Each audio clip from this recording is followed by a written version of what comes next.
नमस्कार, खास खबर देख रहे हैं आप। खबर इंदौर से है। इंदौर में 3 दिन तक चलने वाला पहला ऑटो एक्सपो की शुरुआत हो गई। इस ऑटो शो में शामिल वर्ल्ड क्लास वाहन पीथमपुर में बने विश्व के 5वें और एशिया के सबसे बड़े ऑटो टेस्टिंग ट्रैक पर 400 किलोमीटर से ज्यादा की स्पीड में दौड़ेंगे। सीएम शिवराज सिंह चौहान भी गाड़ी में बैठकर इस विश्व स्तरीय ऑटो टेस्टिंग ट्रैक का जायजा लेंगे। इस ट्रैक पर कार और बाइक रेसिंग प्रतियोगिता भी होगी। करोड़ों की कीमत वाली सुपर कारों की इस ट्रैक पर रेस होगी। रोज सुबह 7 से 11 बजे और शाम 4 से 7 बजे तक रेस का आयोजन किया जाएगा। इस ट्रैक के बनने के बाद नए वाहनों की टेस्टिंग भारत में हो रही है। इन्हें विदेशों में नहीं भेजना पड़ रहा। इसके अलावा विदेश से आने वाले वाहनों की भी टेस्टिंग यहां हो रही है। आयशर के अलावा वोल्वो आयशर यहाँ पे बाहर आपने डिस्प्लेस देखे होंगे। LiuGong, John Deere, Mahindra, EV 2 wheeler manufacturing, Bridgestone जैसी world class leading tyre manufacturing company, Ralson और तमाम बहुत सारे और ईवीएम्स आप स्टॉल्स देखेंगे समय निकाल के। चाहे पोरवाल्स की मैं बात करूं, दूसरे सभी लोगों के हर एक इंडिविजुअल का मैं मेंशन नहीं कर पाऊंगा, लेकिन एक बहुत अच्छा अवसर है और मैं बहुत बहुत बधाई देना चाहता हूं पूरी टीम को कि अनुपम प्रयास है और शुरुआत है। और जैसा कहते हैं आरंभ ही प्रचंड है, तो इसका आगे जाके अंजाम तो बहुत ही सुखद होगा। और मैं मुख्यमंत्री जी का धन्यवाद भी ज्ञापित करूंगा कि उन्होंने हमें अलाउ किया, हमें डायरेक्शन दिया। और जितने भी मैन्युफैक्चरर्स हैं, जितने भी पार्टिसिपेंट्स हैं, मैं उनको अश्योर करता हूं कि आप किसी रूप में निराश नहीं होंगे। देश में जहां जहां तक भी हमारा संदेश जा रहा है, मैं सभी को इनवाइट करना चाहूँगा। हमारे मध्य प्रदेश के अंदर मुख्यमंत्री जी की लीडरशिप में हम कहीं भी कोई भी कमी नहीं छोड़ने वाले हैं। जो भी निवेशक है आना चाहता है, इनफैक्ट ऑलरेडी जहाँ जहाँ मैं किसी स्टेट का नाम नहीं लूँगा, जहाँ जहाँ भी इश्यूज है, प्रॉब्लम्स हैं, उन सबको भी अश्योर करते हैं मैन्युफैक्चरर्स को। इस समय हम चल रहे हैं एशिया के सबसे बड़े ऑटो टेस्टिंग ट्रैक पर। इस ट्रैक पर देश भर की जो गाड़ियां हैं वो टेस्टिंग के लिए आती हैं और यहाँ पर जो स्पीड है वो 300-400 किलोमीटर की रफ्तार से यहाँ पर गाड़ियां चलाई जाती हैं। गाड़ियों में कोई खामी तो नहीं है। हर्षित मर्चेंट मेरे साथ हैं। जी बताइए, ये जो ट्रैक है किस तरह का ट्रैक है? ये जो ट्रैक है इसको डायनामिक प्लेटफॉर्म बोलते हैं। यहाँ पे गाड़ी की टेस्टिंग होती है ESP, ABS वगैरह की, कि गाड़ी कैसे हैंडल करती है ट्रैक्शन कंट्रोल के साथ और बिना ट्रैक्शन कंट्रोल के। तो ये 300 मीटर का प्लेटफॉर्म है।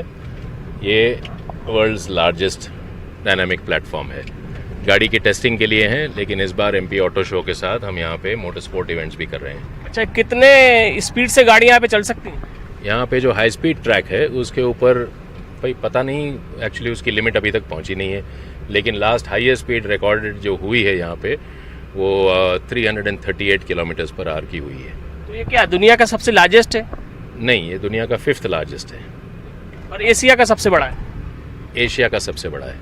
तो इसी ऑटो ट्रैक पर सीएम शिवराज सिंह चौहान भी जब 29 तारीख को यहाँ पर आने वाले हैं ऑटो एक्सपो के उद्घाटन में, वो भी इस पर चलेंगे। कैमरामैन डगलस के साथ अरुण त्रिवेदी, न्यूज़ 18 इंदौर। तो ऑटो टेस्टिंग ट्रैक, जहां 3 दिन का ऑटो शो होने वाला, तमाम विदेशी गाड़ियां भी यहां पर आने वाली हैं। रेसिंग प्रतियोगिता भी यहां पर होने वाली है। और अरुण हमारे साथ जुड़ रहे हैं इंदौर से, पीथमपुर से। अरुण, पीथमपुर वही जगह है जहां पर तमाम बड़े उद्योग लगे हुए हैं, ऑटो से जुड़े हुए। गजरा गैस सरीखी जो तमाम कंपनियों के लिए गेयर बनाती हैं, ब्रिजस्टोन सरीखी कंपनियां जो टायर बनाती हैं विश्व स्तरीय। तो जाहिर है कि पीथमपुर ही वो पॉइंट है जहां पर ये तमाम विश्व भर की तमाम बड़ी गाड़ियां आज इकट्ठी होने वाली। 3 दिन का ये ऑटो शो होने वाला है। क्या क्या हाइलाइट्स इस ऑटो शो की रहने वाली हैं? ऑटो शो नहीं हो रहा, पीथमपुर जो ऑटो टेस्टिंग ट्रैक है वहाँ पर गाड़ियों का आज जो है परीक्षण होता है और गाड़ियों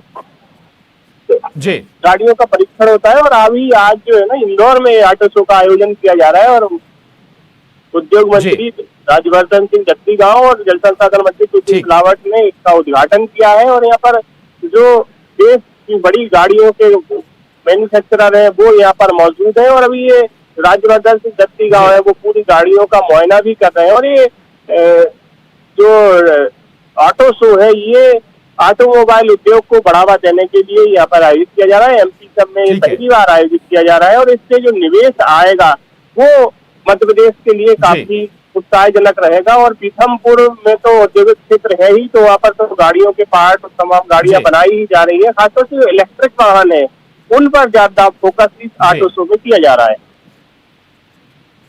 बिल्कुल, तो ऑटो शो इंदौर में आयोजित हो रहा है। 3 दिन का ये ऑटो शो है।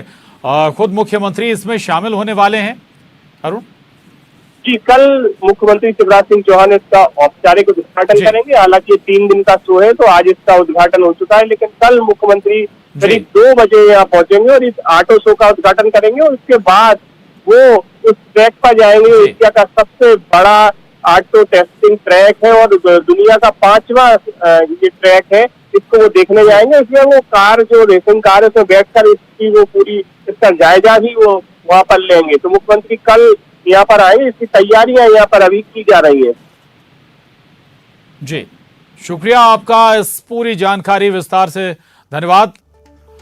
और अब अगली खबर का रुख कर रहे हैं। आईपीएल में छत्तीसगढ़िया जलवा देखने को मिला है। छत्तीसगढ़ के क्रिकेट स्टार शशांक सिंह का बल्ला आईपीएल में गरज रहा है।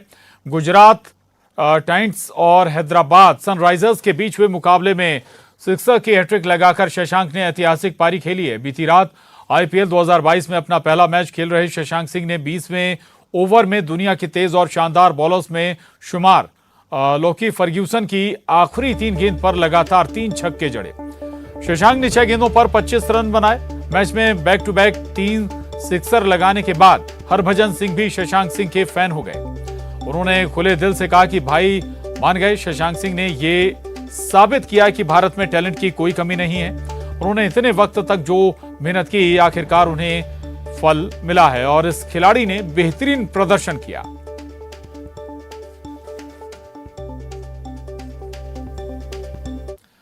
और भोपाल से बड़ी खबर है। उच्च शिक्षा मंत्री मोहन यादव का बड़ा बयान। पीएचडी करने को लेकर उन्होंने ये बयान दिया है। पीएचडी कैसे होती है ये सब जानते हैं। कहीं किसी की कॉपी करके जमा करा दो।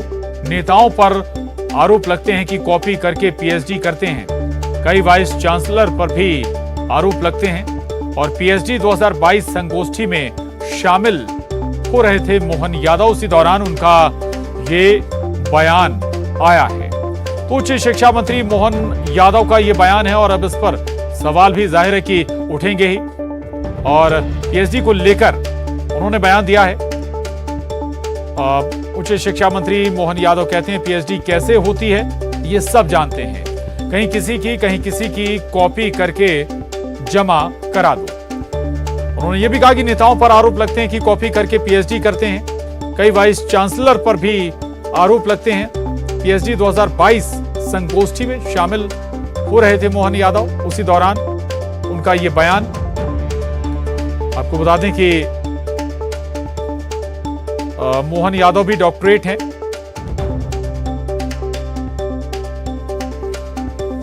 पीएचडी क्यों होती है हम सब जानते हैं और पीएचडी कैसे होती है ये भी जानते हैं।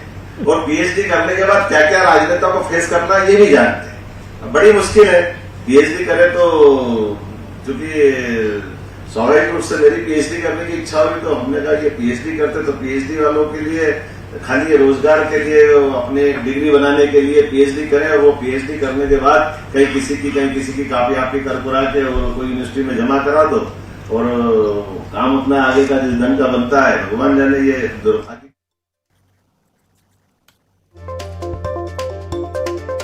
और मोहन यादव, उच्च शिक्षा मंत्री मोहन यादव को सुन रहे थे।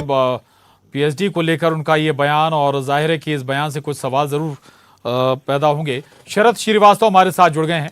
शरद, पीएचडी पर ये सवाल उच्च शिक्षा मंत्री के जरिए उठा दिया गया तो जाहिर है कि जिम्मेदारी भी उनकी ही है कि ऐसा मैकेनिज्म बनाएं कि आगे भविष्य में ऐसा ना हो। देखिए, बिल्कुल ठीक कहा है प्रशांत आपने कि विभाग भी उन्हीं का है और उसी विभाग से जुड़ी हुई अगर कोई समस्या है तो उसका समाधान भी फिर उनको ही करना होगा।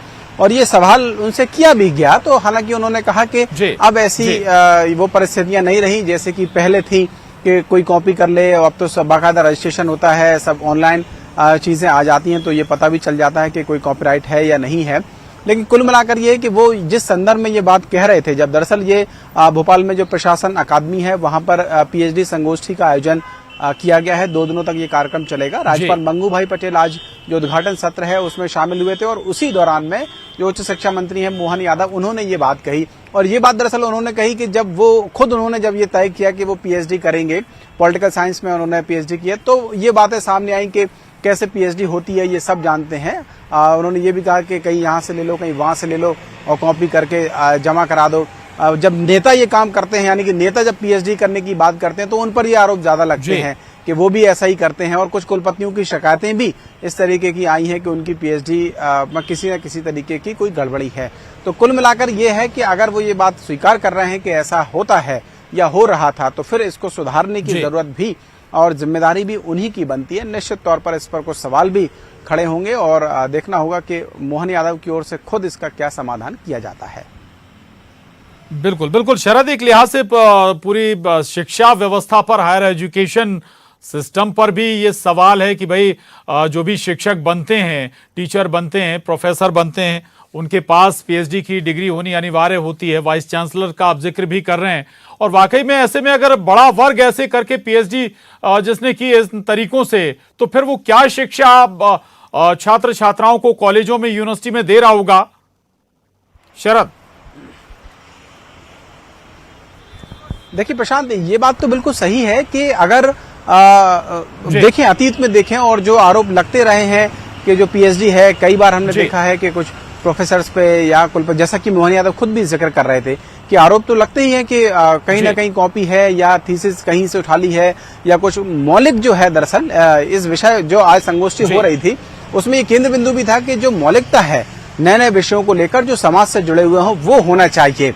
तो पीएचडी का जो स्वरूप है वो ऐसा हो कि अगर कोई शोध कर रहा है, कोई शोधार्थी, तो फिर वो मौलिक होना चाहिए और समाज हित में होना चाहिए। अगर वही काम किसी तरीके से कॉपी करके कर लिया जाए सिर्फ डिग्री हासिल करने के लिए कि पीएचडी होल्डर हो जाएंगे तो एलिजिबल हो जाएंगे XYZ पोस्ट के लिए जिनका आप जिक्र कर रहे हैं, तो निश्चित तौर पर ये कहीं ना कहीं एक समाज के हित में भी नहीं है और शिक्षा व्यवस्था के भी हित में नहीं है कि अगर कोई ऐसा अयोग्य व्यक्ति जो कॉपी करके पीएचडी कर ले और फिर कोई पद को हासिल कर ले, तो ये समस्या अगर कोई है और उनके नजर में भी है। बड़ी बात यह कि उच्च शिक्षा मंत्री के संज्ञान में है ये मामला, तो फिर ये और गंभीर हो जाता है और इसका समाधान उनको कहीं ना कहीं करना चाहिए, खुद भी करना चाहिए। जी बिल्कुल बिल्कुल बिल्कुल, बहुत शुक्रिया शरद आपका इस पूरी जानकारी के लिए, धन्यवाद। और अब अगली खबर का रुख कर रहे हैं। रायपुर से बड़ी खबर है, राजधानी में गर्मी का रिकॉर्ड टूट सकता है। ये बड़ी खबर है, मार्च अप्रैल में 20 सालों का रिकॉर्ड टूट सकता है। 45 डिग्री तक पहुंच सकता है राजधानी रायपुर का तापमान। साल 2017 में सर्वाधिक 44.2 डिग्री दर्ज किया गया था राजधानी का तापमान। मौसम वैज्ञानिकों ने 45 डिग्री तक पहुंचने का अनुमान लगाया है। 28, 29 और 30 अप्रैल सबसे गर्म रह सकता है। ये बड़ी खबर है छत्तीसगढ़ से। राजधानी रायपुर में तापमान का रिकॉर्ड टूट सकता है और पिछले तापमान का अगर हम जिक्र करें तो साल 2017 में सर्वाधिक 44.2 डिग्री सेल्सियस तापमान दर्ज किया गया था, लेकिन इस बार ये रिकॉर्ड टूट सकता है। मौसम वैज्ञानिकों का अनुमान है कि जो तापमान है वो 45 डिग्री के पार जा सकता है राजधानी रायपुर का। और अगर जिक्र करें तो 28, 29 और 30 जो अप्रैल है वो सबसे ज्यादा गर्म रह सकते हैं, ये अनुमान मौसम विभाग लगा रहा है। हालांकि मई वाली गर्मी अप्रैल में ही महसूस हो रही है मध्य प्रदेश, छत्तीसगढ़ में भी। और छत्तीसगढ़ के लिहाज से बात करें तो राजधानी रायपुर में सबसे ज्यादा गर्म 2017 में रहा था, 44.2 डिग्री ये इस समय पहुंचा था, लेकिन इस बार अनुमान 45 डिग्री पार तापमान जा सकता है। अवधेश मिश्रा हमारे साथ जुड़ गए हैं। अवधेश, क्या कह रहे हैं मौसम वैज्ञानिक और वजह क्या है अगर वाकई ये रिकॉर्ड टूटता है तो? देखिए, मौसम वैज्ञानिकों ने साफ कह दिया है कि इस बार गर्मी का जो सितम है, सूरज का जो सितम है, वो 7वें आसमान पे रहेगा। मतलब ये कि राजधानी रायपुर में बीते 20 सालों का जो गर्मी का रिकॉर्ड है वो टूटने के कगार पे पहुंच चुका है। 44.2 तो 2017 में अधिकतम तापमान 1992 के बाद दर्ज की गई थी। अब वो 2022 में जो है इससे भी अधिक, मतलब 45 डिग्री के आसपास में तापमान जा सकता है। मौसम विभाग ने कह दिया कि आज मतलब 28, 29 और 30 अप्रैल तक जो है वो अलर्ट जारी किया गया, हीट वेव का अलर्ट जारी किया गया है। मौसम वैज्ञानिकों ने साफ कहा है कि 1-2 डिग्री तक तापमान अभी और बढ़ सकता है। चूंकि राजधानी रायपुर में अभी तापमान लगभग 43.3 के आसपास में है, 2 डिग्री अगर बढ़ता है तो 45 को पार हो जाएगा। और 45 पार तापमान राजधानी रायपुर में मतलब बताने के लिए काफी है कि छत्तीसगढ़ में इस बार कितनी भीषण गर्मी पड़ेगी। यह बात अलग है कि कल ही राजधानी रायपुर से कुछ किलोमीटर आगे जो रायगढ़ जो जिला है, रायगढ़ जिले में 45 डिग्री को तापमान पार कर चुका है। तो ऐसे में 1-2 डिग्री अगर उस क्षेत्र में भी बढ़ता है तो 47 तक तापमान जा सकता है। मतलब ये कि बीते 20 साल की भीषण गर्मी जो है इस बार छत्तीसगढ़ में पड़ रही है। और यही वजह है कि मार्च अप्रैल के महीने में सबसे ज्यादा गर्मी इन दिनों पड़ रही है। और यही वजह है कि 3 दिनों के लिए अलर्ट भी जारी किया गया है। प्रशांत, बिल्कुल बिल्कुल। तो अवधेश, ये केवल राजधानी रायपुर के लिए ही है या फिर हम ये माने कि छत्तीसगढ़ के कई दूसरे बड़े शहर भी इसी तरह से गर्म रहने वाले हैं इन आखिरी अप्रैल के दिनों में? देखिए, सरगुजा और बस्तर संभाग के अलावा 3 संभाग जो छत्तीसगढ़ में आते हैं, रायपुर, दुर्ग और बिलासपुर, तीनों संभाग के लिए हीट वेव का अलर्ट जारी किया गया। मतलब ये कि मैदानी क्षेत्र में इस बार तापमान अधिक रहेगा। बनस्पत पहाड़ी क्षेत्र के सरगुजा और बस्तर दोनों पहाड़ी क्षेत्र आते हैं, इसलिए बस्तर में जो है बंगाल की खाड़ी से आने वाली हवाओं के कारण मौसम में थोड़ी सी नमी रहेगी और 1-2 दिन में जो है गरज चमक के साथ वहां पे छींटे भी पड़ने की संभावना है। लेकिन मैदानी क्षेत्र में बिलासपुर, रायपुर और दुर्ग तीनों संभाग में भीषण गर्मी पड़ रही है। और तीनों संभाग में भीषण गर्मी पड़ रही है, इसका साफ मतलब यह है कि लगातार जो पर्यावरण प्रेमी है वो कहते हैं कि अंधाधुंध कटाई की वजह से, हरियाली की कमी की वजह से और लगातार कंक्रीट का जो जंगल बिसता जा रहा है, इस वजह से जो गर्मी लगातार बढ़ते जा रही है। ना केवल गर्मी बल्कि भूजल स्तर को लेकर भी कई बार सवाल उठे हैं। तो ऐसे में कुल मिला के ये कि 2022 में हम सभी को सतर्क रहना होगा कि भीषण गर्मी की ओर छत्तीसगढ़ बढ़ रहा है। राजधानी रायपुर में 45 डिग्री तापमान मार्च अप्रैल में आज तक नहीं आया है, लेकिन यह उम्मीद जताई जा रही है कि अगले 3 दिनों के भीतर 45 डिग्री को जो पार है तापमान राजधानी रायपुर का हो सकता है। बिल्कुल बिल्कुल, यानी कि राजधानी रायपुर ही नहीं बल्कि और भी जगह तपने वाली हैं। 3 जिलों का, संभागों का जिक्र अवधेश कर रहे थे। बहुत शुक्रिया अवधेश आपका इस पूरी जानकारी के लिए। अगली खबर का रुख कर रहे हैं। भोपाल से बड़ी खबर है। एयर इंडिया 481 फ्लाइट में तकनीकी खराबी आ गई है। भोपाल के राजा भोज एयरपोर्ट पर यह खराबी आई है। दिल्ली, भोपाल, पुणे फ्लाइट में ये तकनीकी गड़बड़ी सामने आई है और आज सुबह एयर इंडिया की फ्लाइट दिल्ली से भोपाल पहुंची है और भोपाल से पुणे जाते समय फ्लाइट में तकनीकी खराबी का पता चला। एयर इंडिया का इंजीनियर स्टाफ फ्लाइट में आई खराबी को सुधारने में लगातार जुटे हुए हैं। पुणे जाने वाले यात्री राजा भोज एयरपोर्ट पर इस वक्त परेशान हैं, इंतजार में है कि कब फ्लाइट दुरुस्त हो जाए, इसके बाद वो पुणे के लिए रवाना। आज सुबह 10 बजे एयर इंडिया की फ्लाइट AI 481 भोपाल पहुंची थी और सुबह 10:45 पर इसे पुणे के लिए रवाना होना था। जितेंद्र हमारे साथ जुड़ गए भोपाल से। जितेंद्र, क्या जानकारी मिल पा रही है? कब तक ये फ्लाइट दुरुस्त हो जाएगी? तकनीकी जो गड़बड़ियां हैं उसे दुरुस्त कर लिया जाएगा? देखिए प्रशांत, ये फ्लाइट का जो टाइम था इसे 10:45 पर भोपाल से पुणे के लिए रवाना होना था, मगर तकनीकी खराबी जब ये आई तो उसके बाद से लगातार इस पे सुधार किया जा रहा है। इंजीनियर से जो वो लगातार मौके पर मौजूद हैं और उसमें जो है तकनीकी खामी को सुधारने के लिए लगे हुए हैं। मगर कह सकते हैं कि जो यात्री हैं वो खासा उन्हें इंतजार करना पड़ रहा है। कई लोगों के जरूरी काम थे जो समय पर नहीं पहुंच पाए हैं।